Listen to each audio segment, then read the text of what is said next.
अस्सलाम वालेकुम students, welcome back to another video. मेरा नाम मोहम्मद एजाज है और आप देख रहे हैं the world of physics and mathematics. तो स्टूडेंट्स, क्लास 9th की मैथमेटिक्स हम पढ़ रहे थे और हमने चैप्टर 10 कंप्लीट किया था कॉन्ग्रुएंट ट्रायंगल्स के नाम से। ठीक है, अभी हमने आज स्टार्ट करना है चैप्टर 11 जिसका नाम है पैरेललोग्राम्स एंड ट्रायंगल्स। के पैरेललोग्राम्स क्या होते हैं और उन पैरेललोग्राम्स को हम ट्रायंगल की मदद से कैसे सॉल्व आउट करते हैं, या ट्रायंगल्स उनके अंदर बनाकर हम मतलब मुकम्मल सॉल्यूशन किस तरीके से करते हैं, थ्योरम्स को हम प्रूव किस तरीके से करते हैं, ये सारी की सारी बातें हमने इस चैप्टर के अंदर डिस्कस करनी है। तो सबसे पहले जो पैरेललोग्राम है ये क्या होता है, ठीक है, ये चीज देखने से पहले हमने देखना है कि पैरेललोग्राम वर्ड जो पैरेललोग्राम लिखा हुआ है इसके अंदर इस वर्ड पैरेलल का क्या मतलब है। तो स्टूडेंट्स, पैरेलल वो चीज होती है जो कभी भी आपस में मीट ना कर सके, यानी कि जो आपस में 180 का या 0 का एंगल बना रही हो। फॉर एग्जांपल अगर मैं कहूं कि ये दो लाइंस है, ठीक है, ये दो लाइंस है, तो क्या ये लाइंस चलती जाएं चलती जाएं चलती जाएं कहीं पर भी जाकर एक दूसरे को मीट नहीं करेंगी? नहीं, ये लाइंस तो ये यहां पर अगर इसको मैं फर्दर आगे ड्रॉ करूं और इसको भी आगे ड्रॉ करूं तो ये तकरीबन इस पॉइंट के ऊपर आकर आपस में मीट कर जाएंगी। ठीक है, तो ये दो लाइंस, इन दो लाइंस को मैं पैरेलल नहीं कह सकता। जबकि अगर मैं ये दो लाइंस देखूं, ये दो लाइंस अगर मैं देखूं, इन्हें मैं इनफाइनाइट डिस्टेंस तक ले जाऊं, ठीक है, तो ये दो लाइंस इनफाइनाइट डिस्टेंस पर जाने के बावजूद भी कहीं पर भी जाकर एक दूसरे को मीट नहीं करेंगी। ठीक है, अलग अलग ही रहेंगी हमेशा। तो ये दो लाइंस क्या हैं? ये दो लाइंस एक दूसरे के पैरेलल हैं। ठीक है, तो पैरेललोग्राम इन्हीं पैरेलल लाइन से मिलकर बनता है एक क्वाड्रिलेटरल होता है। ठीक है, यानी कि स्क्वायर टाइप होता है जिसके चार कोने होते हैं, उसमें चार लाइंस होती हैं, उसे हम कहते हैं पैरेललोग्राम। तो स्टूडेंट्स चलिए अभी हम देखते हैं पैरेलल का कॉन्सेप्ट समझने के बाद कि पैरेललोग्राम क्या चीज होती है। जी तो स्टूडेंट्स, अभी ये अगर आप देखें, इस किस्म का हम एक स्ट्रक्चर बनाते हैं, इस किस्म की हम एक ज्योमेट्री बनाते हैं जिसमें ये दो लाइंस आपस में पैरेलल हैं। सिमिलरली ये दो लाइंस जो हैं, ये दोनों लाइंस भी आपस में पैरेलल ही हैं। ठीक है, तो ये जो इस किस्म की ज्योमेट्री होती है, इस चीज को हम क्या कहते हैं? पैरेललोग्राम। तो अभी ये मैंने एक पैरेललोग्राम बना दिया, इसे मैं नाम दे देता हूं ए बी सी और डी का। अब मैंने देखना है कि इसके अंदर ट्रायंगल्स वगैरह का क्या काम होगा। चलिए वो चीज देखने के लिए अभी हम स्टार्ट कर देते हैं अपना थ्योरम 11.1.1। ठीक है, तो थ्योरम 11.1.1 हमें क्या कह रहा है कि इन अ पैरेललोग्राम, कि आपको अगर एक पैरेललोग्राम दिया हुआ है, चलिए मैं गिवन और टू प्रूव भी जो है साथ साथ ही समझाता रहता हूं। ठीक है, तो ये जो ऊपर वाला हिस्सा है ये सिर्फ मुझे दिया हुआ है गिवन के लिए, ठीक है, इन अ पैरेललोग्राम वाला वर्ड, और ये जो नीचे तीन चीजें मुझे दी हुई हैं, ये चीजें दी हुई हैं प्रूव करने के लिए कि आपने इन नीचे वाली तीन चीजों को क्या करना है? प्रूव करना है। जैसे हमने पिछले थ्योरम्स पढ़े थे तो उनमें हमने कहा था कि कॉमा से पहले वाला हिस्सा जो है वो गिवन है, कॉमा के बाद वाला हिस्सा जो है वो टू प्रूव है, यानी कि वो आपने प्रूव करके एट द एंड उसका आंसर देना है, वही चीज आपके आंसर में आनी चाहिए, उस बात को आपने प्रूव करना है, साबित करना है। ठीक है, तो अभी हमने क्या करना है, अभी भी इसमें भी हम ऐसे ही करेंगे कि ये जो ऊपर वाला हिस्सा आपको गिवन है वो आपके पास गिवन है, और नीचे वाला जो है वो क्या है, वो आपने प्रूव करके देना है। ठीक है, उस चीज को आपने साबित करना है। तो अभी आपको गिवन है कि इन अ पैरेललोग्राम, कि एक पैरेललोग्राम में, ठीक है, एक पैरेललोग्राम आपको गिवन है, तो पैरेललोग्राम में बेसिकली क्या होता है? बेसिकली यही होता है कि ये वाली साइड जो डीसी है वो ए बी के मतलब ए बी के पैरेलल होती है, और ये जो बीसी है वो क्या है? ए डी के पैरेलल होती है। तो यही बातें हमने यहां पर लिख ली हैं। हमने कहा है कि एक क्वाड्रिलेटरल है। क्वाड्रिलेटरल क्या होता है? जिसके चार कोने होते हैं, ये चार साइड्स होती हैं। ठीक है, क्वाड जो होता है, क्वाड जिस तरीके से हम क्वाड्रेंट भी कहते हैं, ठीक है, तो क्वाड जो होता है, क्वाड का मतलब होता है फोर। तो इसी तरीके से ये क्या है? क्वाड्रिलेटरल है, जो ए बी सी डी के नामों के ऊपर बना हुआ है। मेरे पास quadrilateral A B C D मेरे पास गिवन है। ठीक है, और इसमें क्या है? ए बी साइड जो है वो पैरेलल है साइड डी सी के। ठीक है, साइड ए बी जो है वो पैरेलल है साइड डी सी के। सिमिलरली जो साइड बी सी है वो पैरेलल है साइड ए डी के, यानी कि जो बी सी साइड है वो पैरेलल है किसके? साइड ए डी के। और जो अगली बात है वो क्या है? The diagonals A C and B D meets each other at point O. तो अब स्टूडेंट्स डायगोनल्स क्या होते हैं? वहां पर वर्ड यूज हुआ है डायगोनल। तो डायगोनल स्टूडेंट्स ये होते हैं कि अगर इस ए को मैं इधर सी के साथ मीट करवा दूं, ठीक है। और सिमिलरली मैं इस डी को जो है बी के साथ अगर मैं मीट करवा दूं, तो ये जो दरमियान की लाइंस होती हैं, स्ट्रेट लाइंस जो होती हैं, आप इन्हें कह सकते हैं कि ये क्या है, डायगोनल्स हैं पैरेललोग्राम के, ठीक है। तो इसने क्या कहा कि डायगोनल जो है ए सी और बी डी वो कहां पर मीट कर रहे हैं, पॉइंट ओ के ऊपर, यानी कि ये डायगोनल जो ए सी है और ये डायगोनल जो बी डी है, ये दोनों आपस में जिस पॉइंट के ऊपर मीट कर रहे हैं उस पॉइंट को इसने नाम दे दिया ओ का, ठीक है। गिवन तो अभी आपको इजीली समझ आ गया कि गिवन क्या है, यानी कि पैरेललोग्राम आपको इसने दिया हुआ था स्टेटमेंट में, तो आपने उसी पैरेललोग्राम को अपने हिसाब से आपने बना लिया, खुद से आपने नेमिंग दे दी और खुद से ही आपने उसके डायगोनल जहां पर मीट कर रहे हैं उस पॉइंट को आपने ओ का नाम भी दे दिया, ठीक है। ये सारा काम आपने खुद से किया। ये नेमिंग आप कोई भी और भी अलग से दे सकते हैं, अपनी मर्जी से दे सकते हैं, और जाहिर सी बात है अब ये नेमिंग आप ये वाली तो पेपर में एज इट इज याद कर नहीं सकेंगे, तो आप अपनी मर्जी से नेमिंग दें, कोई इशू ही नहीं है। अच्छा, उसके बाद क्या है, टू प्रूव, कि आपने प्रूव क्या करना है, आपने प्रूव करना है कि जो ऑपोजिट साइड्स हैं वो क्या होनी चाहिए, बराबर होनी चाहिए। इसी पैरेललोग्राम की जो ऑपोजिट साइड्स हैं वो क्या होनी चाहिए, बराबर होनी चाहिए, यानी कि साइड ए बी जो है वो साइड डी सी के बराबर हो, जैसे मैंने ये यहां पर लिख भी दिया, साइड ए बी जो है वो साइड डी सी के बराबर हो, और दूसरा क्या है कि साइड ए डी जो है वो साइड बी सी के बराबर हो, ठीक है। तो ये बात भी मैंने लिख दी कि साइड ए डी बराबर है साइड बी सी के, यानी कि ये ए डी वाली जो साइड है और ये बी सी वाली साइड जो है, ये दोनों साइड्स भी क्या है, आपस में बराबर हैं। ये पहली चीज मैंने लिख ली टू प्रूव के लिए, कि ये पहली चीज मैंने ये प्रूव करनी है, ठीक है। उसके बाद अब दूसरी चीज मैंने क्या प्रूव करनी है, दूसरी चीज मैंने ये प्रूव करनी है कि opposite angles are congruent. Opposite angles कौन से होंगे स्टूडेंट्स, इसमें ये जो मेरे पास बना हुआ है इसके अंदर ऑपोजिट एंगल्स बन रहे हैं, एक एंगल डी बन रहा है, यानी कि ये वाला एंगल, और एक एंगल बी बन रहा है, ये दोनों एक दूसरे के मुखालिफ सिमत में हैं, तो एंगल डी जो है वो एंगल बी के बराबर होने चाहिए, यानी कि एंगल ए डी सी जो है वो एंगल ए बी सी के बराबर हो, ठीक है। एंगल ए डी सी जो है, एंगल ए डी सी जो है वो बराबर हो एंगल ए बी सी के, यानी कि ये वाला एंगल जो डी पॉइंट के ऊपर बन रहा है और जो एंगल बी पॉइंट के ऊपर बन रहा है ये आपस में बराबर हो।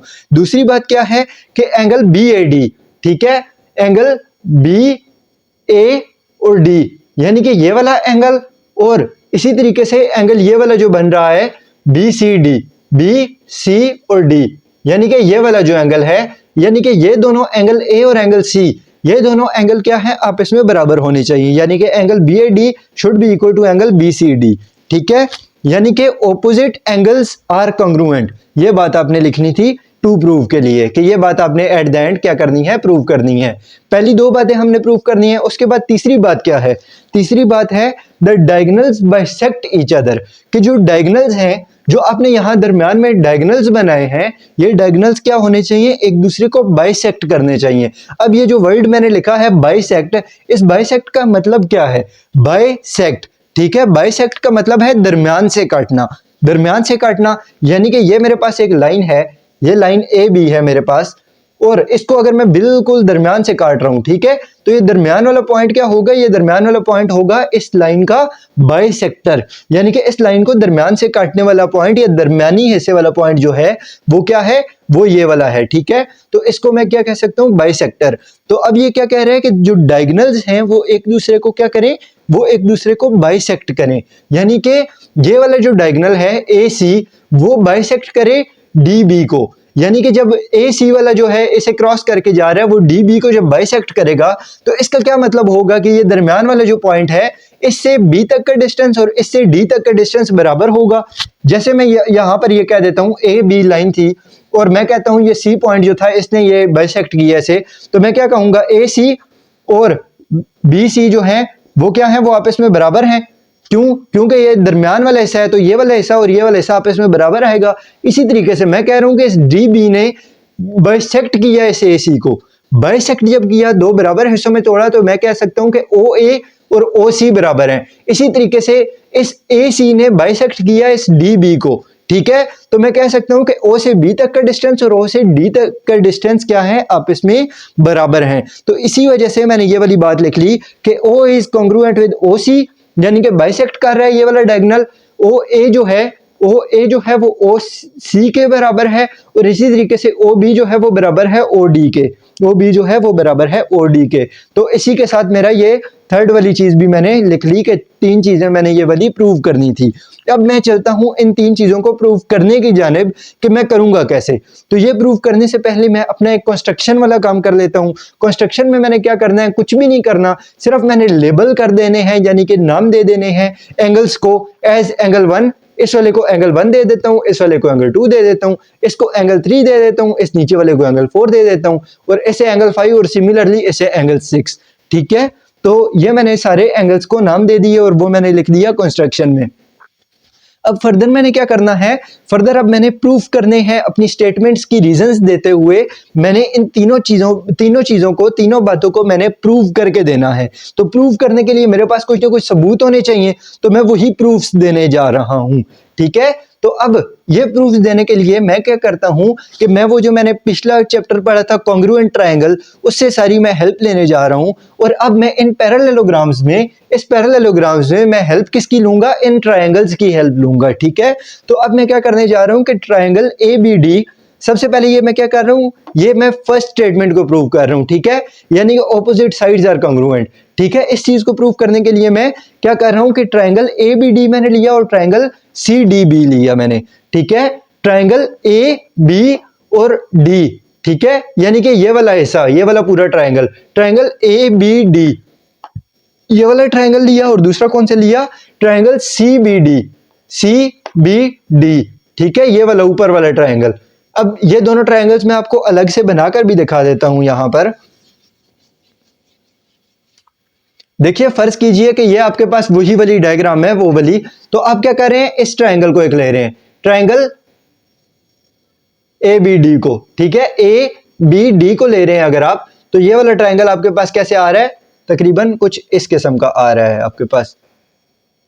ठीक है, सिमिलरली अगर आप ट्रायंगल ले रहे हैं साथ सी बी डी को, यानी कि ये सी बी और ये वाला डी, ये वाला अगर आप ट्रायंगल ले रहे हैं, तो ये आपके पास किस तरीके से आ रहा है, पॉइंट सी यहां पर गिवन था कहीं, सी बी और डी।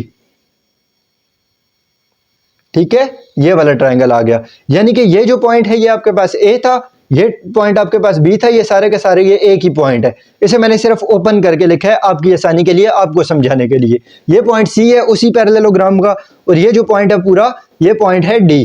ठीक है, तो इस तरीके से यही वाला पैरेललोग्राम है, सिर्फ इसे मैंने ट्रायंगल्स को ओपन करके सिर्फ आपकी आसानी के लिए लिख लिया है। तो अब मैंने कौन से 2 ट्रायंगल्स लिए हैं, ये ए बी डी वाला और दूसरा कौन सा, सी बी डी वाला, यानी कि ये एक नीचे वाला ट्रायंगल और दूसरा कौन सा, ये ऊपर वाला ट्रायंगल। ये दोनों ट्रायंगल्स मैंने ले लिए, और इन दोनों ट्रायंगल्स की अब मैं क्या करवाऊंगा, आपस में कॉरेस्पॉन्डेंस करवाऊंगा, आपस में इनका मवाजना करवाऊंगा, आपस में इन दोनों को मैं कंपेयर करूंगा। तो जब कंपेयर हम करते हैं किसी भी 2 ट्रायंगल्स को, तो हमने उनकी 3 चीजें बराबर करनी होती हैं, 3 कंपोनेंट्स इक्वल करने होते हैं। तो जब 3 कंपोनेंट्स इक्वल हो जाते हैं तो हम कहते हैं कि ये ट्रायंगल्स आपस में बराबर हैं।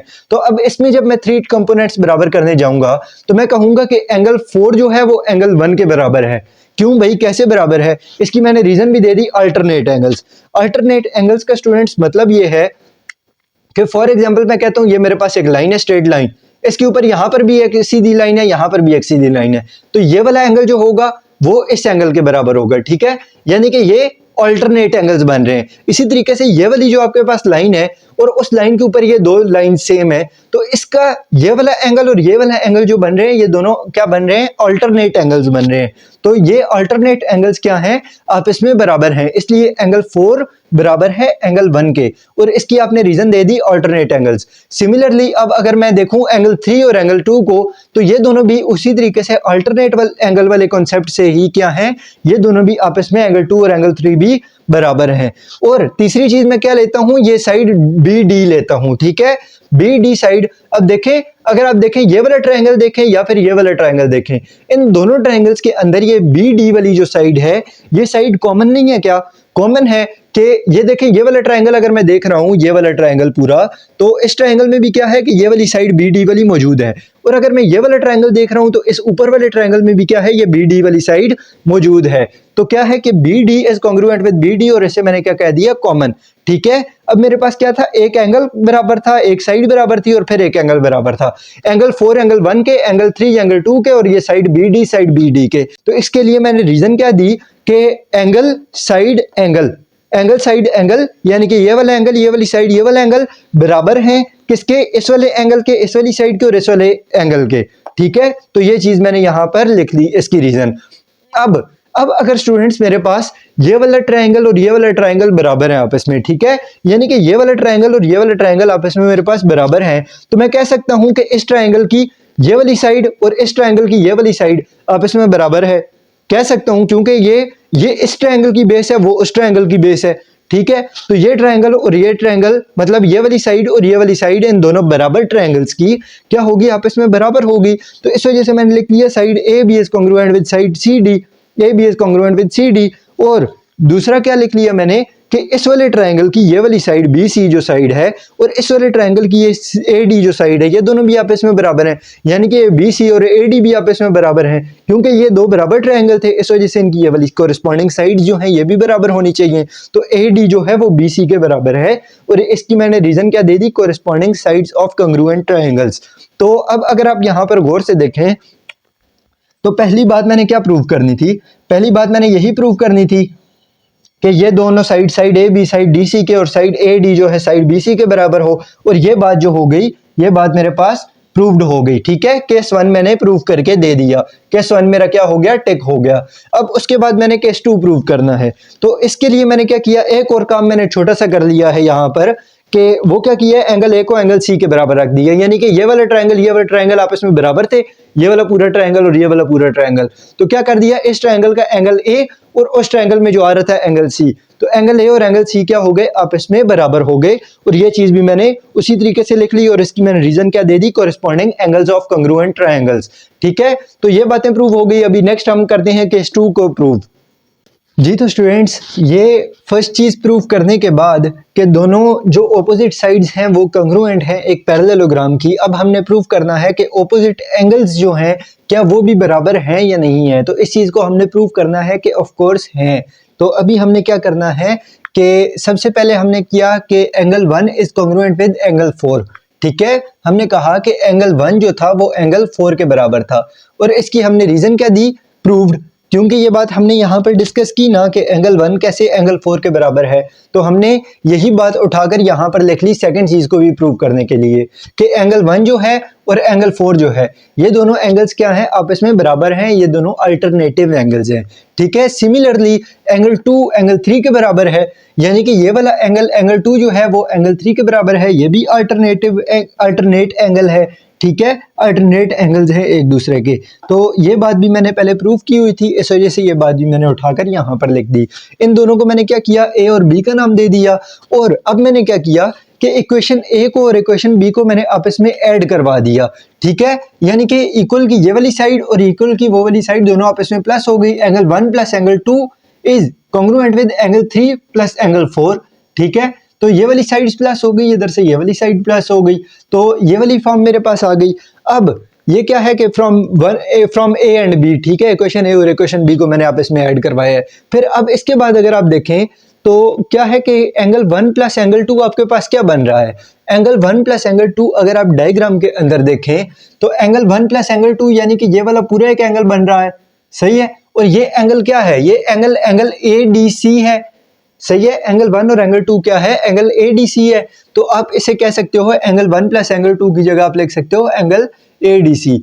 ठीक है, यानी कि यही बात मैंने यहाँ पर भी लिख ली है कि 1 प्लस 2 जो है वो ए डी सी के बराबर है। सिमिलरली एंगल 3 और एंगल 4 किसके बराबर है, यानी कि इससे अगर आप करो तो ये आपके पास एक ही बड़ा एंगल बन रहा है, तो एंगल 3 प्लस एंगल 4 जो है वो ए बी सी के बराबर है इसी तरीके से। ठीक है, तो ये पूरा बड़ा एंगल जो है वो एंगल ए बी सी के बराबर है, तो उसकी जगह मैंने क्या लिख लिया, एंगल ए बी सी। तो अब क्या हो गया कि यहाँ पर मैंने मेजरमेंट एंगल साथ लिखा था और नेक्स्ट स्टेप पे मैंने सिंपली लिख लिया कि angle A D C is congruent with angle A B C. ठीक है। अब उसके बाद सिमिलरली जैसे मैंने इस एंगल डी को एंगल बी के बराबर प्रूव किया, यानी कि ए डी सी को ए बी सी के साथ प्रूव किया, इसी तरीके से ये वाला एंगल भी तो है ना, इसके भी दो एंगल्स बन सकते हैं, ये वाला एंगल और ये वाला एंगल, और ये दोनों मतलब इसके अल्टरनेट होंगे, यानी कि ये वाला एंगल जो होगा नीचे वाला ये इस वाले ऊपर के बराबर होगा, और ये वाला जो ऊपर वाला है वो इस वाले नीचे वाले के बराबर होगा। जैसे मैंने सेम प्रोसीजर करके ये वाला प्रूव किया, तो हम यहाँ पर सॉल्व नहीं करेंगे थ्योरम में सारा, हम डायरेक्टली बोल देंगे कि एंगल बी ए डी जो हो जाएगा वो बी सी डी के बराबर हो जाएगा। और जब angle B A D B C D के बराबर हो गया और ए डी सी जो है वो ए बी सी के बराबर हो गया, तो यहीं पर अगर आप देखें तो हमने यहाँ पर प्रूव क्या करना था कि angle A D C is congruent with angle A B C, और उसके बाद क्या है B A D is congruent with angle B C D. ठीक है, तो यही वाली बात मैंने प्रूव करनी थी, यही बात मैंने यहाँ पर प्रूव कर ली कि ADC जो है ABC के बराबर है और BAD जो है वो BCD के बराबर है। तो जब ये बात मेरी प्रूव हो गई तो मैं कह सकता हूँ कि मेरे पास यहाँ पर जो सेकंड थिंग थी ये भी हो गई क्लियर। सही है, जब ये चीज भी मेरे पास क्लियर हो गई तो अब मैंने क्या करनी है, लास्ट चीज प्रूव करनी है कि the diagonals bisect each other. ठीक है, कि दोनों डायगोनल जो हैं वो क्या कर रहे हैं, एक दूसरे को बाइसेक्ट कर रहे हैं। तो उसके लिए अब मैं दोबारा से मदद लूंगा इन्हीं ट्रायंगल्स की, और क्या कहूंगा मैं कि triangle BOC is correspondence with triangle DOA। ठीक है, अब ट्रायंगल BOC कौन सा है, ये वाला है। ट्रायंगल BOC को मैं कंपेयर करूंगा, किसके साथ कंपेयर करूंगा, AOD के साथ। ठीक है, या DOA के साथ, यानी कि ये वाला जो ट्रायंगल है और ये वाला जो ट्रायंगल है, इन दोनों ट्रायंगल्स का मैं आपस में मुवाजना करवा रहा हूँ, इन दोनों की मैं कोरिस्पोंडेंस कर रहा हूँ। ठीक है, तो इन दोनों की जब मैंने कोरिस्पोंडेंस की तो जाहिर सी बात है मैंने इन दोनों में अब तीन चीजें बराबर प्रूव करनी है। तो अब इन दोनों में तीन चीजें कौन सी बराबर प्रूव हैं, मतलब कौन सी चीजें बराबर प्रूव हो सकती हैं, वो कौन सी हैं। अगर मैं इन दोनों को देखूं तो इसमें ये वाली साइड BC और इस वाले में ये वाली साइड AD, ये दोनों क्या आपस में बराबर हैं, BC और AD। यस, ये आपस में बराबर हैं, ये बात मैंने यहाँ पर लिखी थी इक्वेशन 1 के अंदर। तो ये मैंने क्या कर लिया कि BC is congruent with AD, और मैंने लिख दिया कि प्रूव्ड इन 1। ठीक है, उसके बाद सेकंड चीज क्या है, सेकंड चीज स्टूडेंट ये एंगल 5 और एंगल 6 हैं, कि एंगल 5 जो है वो एंगल 6 के बराबर है। किस तरीके से बराबर है, अगर आप यहाँ पर देखें, अगर ये दो लाइंस हों, कोई भी स्ट्रेट दो लाइंस हों, ठीक है, तो उनके ये जो ऑपोजिट वाले एंगल्स होते हैं, ये वाला एंगल और ये वाला एंगल, सिमिलरली ये वाला एंगल और ये वाला एंगल, ये क्या होते हैं, ये आपस में बराबर होते हैं, और इन ट्रायंगल्स को हम क्या कहते हैं, वर्टिकल एंगल्स। ठीक है, इन एंगल्स को हम वर्टिकल एंगल्स बोलते हैं। तो क्या है कि ये वाला एंगल 5 और ये वाला एंगल 6 इन्हीं दो स्ट्रेट लाइंस के क्रॉस वाले एंगल्स हैं। ठीक है, तो ये इन्हें हम क्या कहेंगे, वर्टिकल एंगल्स हैं। इस वजह से एंगल 5 एंगल 6 के बराबर है। इसी तरीके से ये अपर एंगल और लोअर एंगल भी आपस में बराबर ही होते हैं हर हाल में। ठीक है, बट उसकी अभी हमें जरूरत नहीं थी, इस वजह से हमने उसे लिखा नहीं। तो angle 5 is congruent with angle 6, क्योंकि एंगल 5 जो है वो इस ट्रायंगल में आ रहा है और एंगल 6 जो है वो इस ट्रायंगल में आ रहा है, और हमने यही दो ट्रायंगल फिलहाल देखने हैं। तो अब इसके बाद क्या है, अगर मैं इस ट्रायंगल का एंगल 3 देखूं, ठीक है, या फिर मैं क्या कर लेता हूं, इस ट्रायंगल का अगर मैं एंगल 3 देखूं और इस ट्रायंगल का मैं एंगल 2 देखूं, ठीक है, तो एंगल 3 और एंगल 2, ठीक है, ये दोनों क्या हैं, ये दोनों आपस में बराबर हैं। और ये बात मैंने यहाँ पर भी लिखी थी, angle 2 is congruent with angle 3, और यही बात मैंने यहाँ पर क्या कर दी, प्रूव भी कर ली कि angle 3 is congruent with angle 2। ठीक है, यानी कि ये वाला एंगल और ये वाला एंगल क्या है, आपस में बराबर हैं। तो ये दोनों भी जब बराबर हैं तो मैंने क्या कह दिया कि साइड एंगल एंगल करके मेरे पास ये वाले दोनों ट्रायंगल आपस में बराबर प्रूव हो गए हैं। ठीक है, तो ये मैंने इसकी रीजन भी दे दी। अब उसके बाद जब मैं कहता हूं कि ये दो ट्रायंगल्स क्या हैं, ये दोनों ट्रायंगल्स अगर आपस में बराबर हैं तो क्या होना चाहिए कि OB और OD जो है ये आपस में बराबर होने चाहिए। कैसे, क्योंकि देखें ये दोनों ट्रायंगल्स मैंने कहे थे ये दोनों बराबर हैं। ठीक है, तो इस ट्रायंगल की ये वाली साइड और इस वाले ट्रायंगल की ये वाली साइड ये आपस में बराबर होने चाहिए। तो ठीक है, ये बराबर होंगे, OB जो है वो OD के बराबर होगा। सिमिलरली अब यही दो ट्रायंगल हैं और इस ट्रायंगल की ये अपर साइड OC और इस वाले ट्रायंगल की ये लोअर साइड OA, ठीक है, ये दोनों भी आपस में बराबर होने चाहिए। तो ये वाले भी मैंने लिख लिए कि OC OA के बराबर है और OB जो है OD के बराबर है। ठीक है, तो ये चीज भी मैंने प्रूव कर दी, और यही चीज जो है इसका मैंने क्या कर दिया, इसका मैंने जो रीजन दी वो मैंने दी कोरिस्पोंडिंग साइड्स ऑफ कॉन्ग्रुएंट ट्रायंगल। और अगर आप इसी चीज को देखें, इस चीज को, तो यही चीज मैंने ये यहाँ पर प्रूव भी करनी थी। ठीक है, और यही चीज मैंने प्रूव जब कर दी तो मेरे पास ये जो थर्ड चीज थी ये भी हो गई ओके। तो अब हम क्या करते हैं, अब हम एक नज़र रिवाइज कर लेते हैं इस पूरे के पूरे थ्योरम 11.1.1 को। तो इसमें क्या है कि इन अ पैरेललोग्राम के शुरू में आपको क्या गिवन में क्या दिया है, इसने एक पैरेललोग्राम दिया है कि इन अ क्वाड्रिलेटरल, हमने क्या कहा कि हम एक क्वाड्रिलेटरल लेते हैं और उसमें क्या है पैरेललोग्राम है, इस वजह से हम कहेंगे कि ए बी जो है वो डीसी के बराबर है, और मतलब बराबर नहीं है, पैरेलल है, ठीक है। ए बी जो है डीसी के पैरेलल है, बराबर तो चलने सही है, मैंने प्रूव करना होगा, और बी सी जो है वो ए डी के पैरेलल है, ठीक है। ये बात भी मैंने लिख ली, और मैंने कहा कि इन दोनों के जो डायगोनल्स हैं, यानी कि क्वाड्रिलेटरल के जो डायगोनल्स हैं, यानी कि ए सी और बी डी जो हैं वो मीट कर रहे हैं एक दूसरे के साथ पॉइंट ओ के ऊपर, ठीक है। उसके बाद अब मैंने तीन चीजें प्रूव करनी थी, ऑपोजिट साइड्स आर कांग्रुएंट, कि जो क्वाड्रिलेटरल है इसकी क्या है, ऑपोजिट साइड जो है वो क्या है, बराबर है। तो इसकी ऑपोजिट साइड्स अगर मैं देखूंगा तो side A B side D C के बराबर होनी चाहिए, और साइड बी सी जो है वो साइड ए डी के बराबर होनी चाहिए, ठीक है। तो ये दोनों ये अगर बराबर है तो क्या कर लिया, ये चीज मैंने यहां पर लिख ली टू प्रूव में। सेकंड चीज मैंने क्या प्रूव करनी है, वो करनी है ऑपोजिट एंगल्स आर कांग्रुएंट। तो ऑपोजिट एंगल्स कौन से बन रहे हैं, एक एंगल ए बन रहा है, एक एंगल सी बन रहा है, एक एंगल बी बन रहा है और एक एंगल डी बन रहा है। ए जो है वो सी के ऑपोजिट है और बी जो है वो डी के ऑपोजिट है, ठीक है। तो ये एंगल्स भी क्या होने चाहिए, आपस में बराबर होने चाहिए, ये भी मैंने यहां पर लिख लिए। अब उसके बाद क्या है, डायगोनल्स एक दूसरे को कट करने चाहिए, यानी कि ये वाला जो डायगोनल ए सी आ रहा है, ठीक है, ए सी जो डायगोनल आ रहा है वो बी डी को ऐसे कट करे कि ओ बी जो है और ओ डी जो है, यानी कि ये दो बराबर हिस्सों में आ जाए, ठीक है, बाइसेक्ट हो जाए, तो ओ बी और ओ डी बराबर हो। और सिमिलरली जब बी डी जो है वो क्या करे, वो इसको ऐसे कट करे कि ओ ए और ओ सी जो हो वो दोनों आपस में बराबर हो जाए, ठीक है। तो डायगोनल्स बाइसेक्ट ईच अदर, और यही चीज मैंने यहां पर लिख ली। ये चीज भी मैंने क्या करनी है, प्रूव करनी है। कंस्ट्रक्शन में मैंने सारे एंगल्स के नाम दे दिए, और उसके बाद जब बारी आई प्रूफ्स की, तो प्रूफ में मैंने क्या किया, मैंने दो ट्रायंगल्स ले लिए इस पूरे पैरेललोग्राम में से। एक ट्रायंगल ले लिया ए बी डी, ठीक है, एक ये वाला ट्रायंगल ले लिया, और एक ले लिया मैंने ये वाला ट्रायंगल बी सी डी, ठीक है। एक ये वाला ट्रायंगल और एक ये वाला ट्रायंगल, ये दोनों ट्रायंगल्स मैंने ले लिए। अब मैंने क्या किया, अब मैंने इन दोनों ट्रायंगल्स का आपस में कंपैरिजन करवाया, और कंपैरिजन करवाने के बाद मैंने क्या किया कि एंगल 4 को बराबर रखा एंगल 1 के, ठीक है, और एंगल 3 को बराबर रखा एंगल 2 के, यानी कि इस वाले के एंगल 4 को इस वाले के एंगल 1 के बराबर रखा, और इस वाले के एंगल 2 को इस वाले के ऊपर वाले के एंगल 3 के बराबर रखा। ये कैसे बराबर थे, ये बराबर थे अल्टरनेट एंगल थे, और इस चीज की तफसील मैं पहले एक्सप्लेन कर चुका हूँ, ठीक है। और उसके बाद इस वाले में और इस वाले में साइड जो बी डी जो आ रही थी वो क्या आ रही थी, बराबर आ रही थी। तो इस चीज को भी मैंने लिख लिया। इससे क्या हुआ कि मेरे ये दोनों ट्रायंगल जो थे वो आपस में बराबर हो गए, ठीक है। जब ये दोनों ट्रायंगल्स आपस में बराबर प्रूव हो गए तो क्या हो गया कि इस ट्रायंगल की साइड नीचे वाली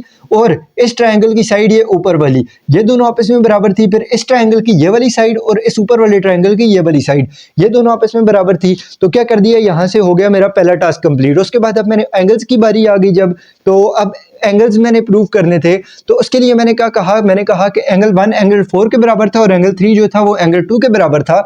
इन चीज़ों को मैंने यहाँ पर लिख लिया, जो मैंने यहाँ पर पहले यूज़ भी कर चुका था। तो मैंने क्या कर दिया, इन दोनों इक्वेशंस को ऐड करवा दिया। अब एंगल 1 और एंगल 2 जो है ये क्या मिलकर क्या बना रहे हैं, एंगल 1 और एंगल 2 जो है मिलकर एंगल डी बना रहे हैं। सिमिलरली एंगल 3 और एंगल 4 जो है वो मिलकर एंगल बी बना रहे हैं। तो मैंने यही प्रूव करना था कि एंगल बी जो है एंगल डी के बराबर है, और ये बात मैंने प्रूव कर ली। फिर मैंने कहा कि सिमिलरली जैसे बी डी के बराबर मैंने प्रूव किया है, इसी तरीके ए को मैं सी के बराबर भी प्रूव कर सकता हूं। तो ये दोनों बातें मैंने लिख ली, और इन दोनों बातों से क्या हो गया, इन दोनों बातों से हो गया मेरा पॉइंट बी भी कंप्लीट, ठीक है, कि जो ऑपोजिट एंगल्स थे उन्हें भी मैंने बराबर प्रूव कर दिया। अब बारी आ गई डायगोनल्स की। डायगोनल के लिए मैं फिर आया दोबारा इनके ऊपर, ट्रायंगल्स के ऊपर। ट्रायंगल को मैंने यूज किया। अब मैंने ट्रायंगल ये वाला लिया ए ओ डी, और दूसरा मैंने लिया सी ओ बी, ठीक है। ये वाला ट्रायंगल और ये वाला ट्रायंगल लिया। इन दोनों ट्रायंगल्स के अंदर क्या बराबर था, एक ये वाली साइड और ये वाली साइड बराबर थी। इस ट्रायंगल की ये बी सी साइड और इस ट्रायंगल की ए डी साइड, ये दोनों बराबर थी। ये बात मैं यहाँ पर प्रूफ भी कर चुका था, तो ये बात मैंने यहाँ पर लिख ली। उसके बाद अब इसका एंगल 5 और इसका एंगल 6, ये दोनों आपस में बराबर थे, वर्टिकल एंगल्स थे। उसके बाद अब इस ट्रायंगल का एंगल 3 और इस वाले ट्रायंगल के ये एंगल 2, ये दोनों भी आपस में बराबर हैं। ये बात पहले मैं प्रूव करके यहाँ पर लिख चुका हूँ, ठीक है। अब उसके बाद जब ये दोनों ट्रायंगल बराबर हो गए, तो इस ट्रायंगल की साइड ओ ए जो थी और इस वाले ट्रायंगल की ये ऊपर वाली साइड ओ सी जो थी, ये दोनों आपस में बराबर थी। सिमिलरली अब इस वाले ट्रायंगल की साइड ओ डी जो है और इस वाले ट्रायंगल की ओ बी जो साइड है, ये दोनों भी आपस में बराबर थी। जब ये दोनों भी आपस में बराबर प्रूव हो गई, तो मैंने इसकी रीजन वगैरह भी दे दी। तो यहाँ से हो गया मेरा थर्ड टास्क भी कंप्लीट, ठीक है। तो इसी के साथ इजाजत दीजिएगा। बाय बाय, टाटा, अल्लाह हाफिज। मिलते हैं नेक्स्ट वीडियो में।